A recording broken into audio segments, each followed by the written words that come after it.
Hi everyone, Amy here with Amy's Wares, and I have a super easy thank you card idea to share.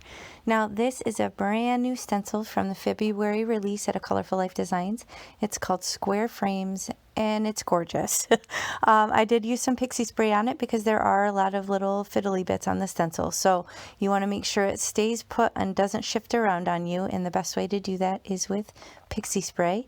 And I am going to use these Luxe Party Collection ink pads from Catherine Pooler, my blending brushes from the Rabbit Hole Designs, and here's a photo of the finished card.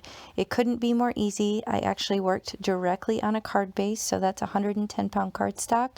It's 4 1/4 by 5 1/2, and with the beauty of the pixie spray, I can really just brayer that down, make sure it's nice and stuck on my card base, and then I just threw that extra sheet of scrap paper in there just because I don't want to get any extra ink where I don't want it, especially on the back of that card base. So I'm just kind of, crossing my T's and dotting my I's, making sure I'm setting myself up for success working directly on the card base. And I am using the magnets on my craft mat to hold the whole shebang down. So this is a new purchase in my craft room. It is a magnetized craft board from a small company called Glassboard Studios, and I will link that information as well below in the video description box. But I do have a coupon for 20% off their website if you want to check them out.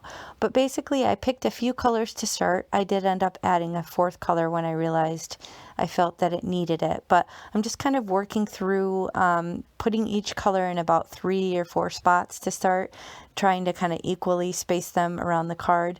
A good way to do it is kind of think in terms of visual triangles.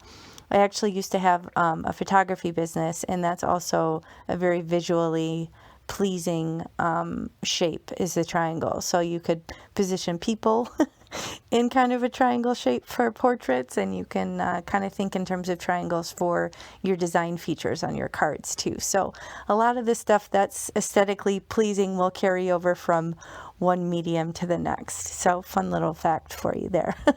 But I went through this third color, which is Glam, and one of my favorites from this new collection. But I'm going to grab this dark blue as well. I think it's called Dress Blues, and I'm going to get it all over my fingers because, gotta have inky fingers if you're crafting, right? And I'm gonna lay down this dark blue all along in the little spots that kind of needed some color. So I'm just gonna wipe off my craft mat here and bring it all back and pull back this stencil and show you this amazing design. Isn't that so cool? So this release is full of geometric stencils. If you're like me and love them, you definitely want to check out this release. But there's lots of really cool St. Patrick's Day, or not lots, but some St. Patrick's Day as well. But here I didn't want to waste this ink. I felt like the stencil was so adequately covered that I thought, I'm going to spray it with some water.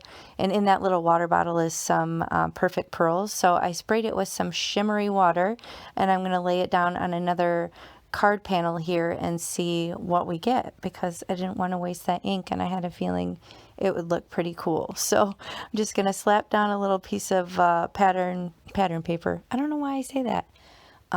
Paper towel. Wow. Put down some paper towel over top of it and really kind of press it down into the cardstock to try and transfer that extra ink onto that and see what sort of design we get. And it was really cool. It kind of surprised me. It's almost like a double layer, and it's hard to see on the screen, but it was really shimmery because of the perfect pearls that I put in the little spray bottle. So that was even cool. Look at that. And he used to use a inked up paper towel. I don't know. If you know of any way to use that, let me know in the comments below. But basically, I have that other panel. I set that aside. I'll put it in my little panel box for future cards. And here I'm just using some residual ink on the blending brushes to just tone down the white lines. So if the design is ever too in your face, then just use your blending brushes or whatever you're blending with and just kind of tone it down a little bit so it's not so contrasty and bright white. So here I'm just throwing this little panel in the card box so I can turn it into a card in the future. This is a nice way to batch a bunch of cards, or if you need something really super quick. If you like to try all different techniques but maybe don't want to sit and make cards, that's a fun way to just kind of stack up on pre-made card panels. So here I'm shopping my sentiment book. This is another batching process. I put a bunch of die cuts in this folder, so it's ready to go. They're little baseball card pockets. I store them in here. I have another one of these for my die cut colored critters, so like all my little cute critter stamps.